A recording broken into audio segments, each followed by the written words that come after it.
স্ক্রিনে দেখতে পাচ্ছেন ১১০ বছরের একজন বৃদ্ধ, যে কিনা অন্য কেউ হলে ভিক্ষা করত, রাস্তায় মানুষের কাছে টাকা চেয়ে খেত, বাট এমন একজন মানুষ আজকে আমরা পেয়েছি যে কিনা ভিক্ষা করে না, কারো কাছে চেয়ে খায় না, সে নিজে ব্যবসা করে।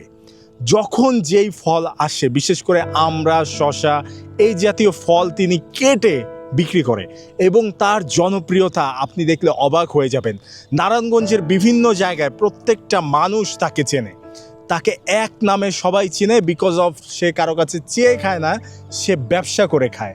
আজকে এমন একজন মানুষের গল্প আপনাদের বলবো যা কিনা আমাদের স্মৃতির পাতায় একসময় লেখা থাকবে, কারণ তার পরিবারে কেউ নেই। এই পৃথিবীতে, এত বিশাল একটা পৃথিবীতে এই মহিলা শুধুমাত্র একা, না আছে তার সন্তান, না আছে তার স্বামী।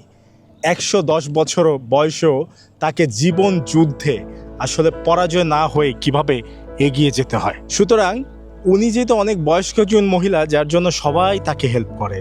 কেউ কোনো কাস্টমার যদি তার দোকানে যায়, তারা নিজেরা কেটে কেটে খায়। তো নর্মালি এই জিনিসটা কিন্তু বিরল একটা ঘটনা যে আপনি ওনার দোকানে যাবেন বাট আপনি নিজে কেটে খাবেন। তো নর্মালি কোনো দোকানে গেলে কি হয়, আমরা দাঁড়িয়ে থাকি, অর্ডার করি এবং সে শসা কেটে দেবে, গাজর কেটে দেবে। বাট ওনার দোকানে একটা ডিফারেন্ট বিষয় হচ্ছে, আপনাকে নিজেকেই অনেক সময় কেটে খেতে হতে পারে, বিকজ উনি যেহেতু বয়স্ক একজন মহিলা, আপনি অনেক স্লো উনি কাটবে, আপনি অপেক্ষা করবেন, এটা হয়তো আপনার ভালো লাগবে না, বা আপনি আদর করে ওনাকে মানে বয়স্ক হিসেবে সম্মান করেই আপনি অনেক সময় কেটে খাবেন।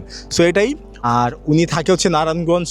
ওনার দোকানটা কিন্তু জাতীয় গ্রন্থাগারের সামনে, মানে নারায়ণগঞ্জ, একদম নারায়ণগঞ্জের শুরুতেই। নর্মালি এর আগে যারা পলিটিক্যাল মানুষ ছিল তারা ওনাকে খুব হেল্প করতো, বা বর্তমানে যারা আছে পলিটিক্যালের বাইরে সবাই আসলে ওনাকে খুব হেল্প করে। ওনার যেমন ওনার কাছে কোনো চাঁদাবাজি হয় না, কেউ ওনার ভাড়া নেয় না, ওনাকে সমস্ত সহযোগিতা করে। সো এই ঘটনাটা কিন্তু আমাদের জন্য অনেক বেশি ইন্সপায়ার হওয়ার মতো, বিকজ আমরা অনেকেই দেখি একটা জায়গায়, বিশেষ করে ঢাকা শহরে আপনারা যেখানেই যান, একটা জায়গায় দাঁড়ালে দেখবেন ৪-৫ জন, ১০-১২ জন ভিক্ষুক চলে আসে, বিকজ এত ফকির, এত ভিক্ষুক বেড়েছে।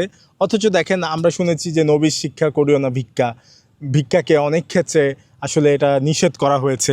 সো আমরা এই জিনিসগুলো মানবো এবং ওনার গল্পটা অন্যকে দেখাবো যে দেখেন এরকমও করা যায়। সবাই ভালো থাকবেন, সুস্থ থাকবেন, খোদা হাফেজ।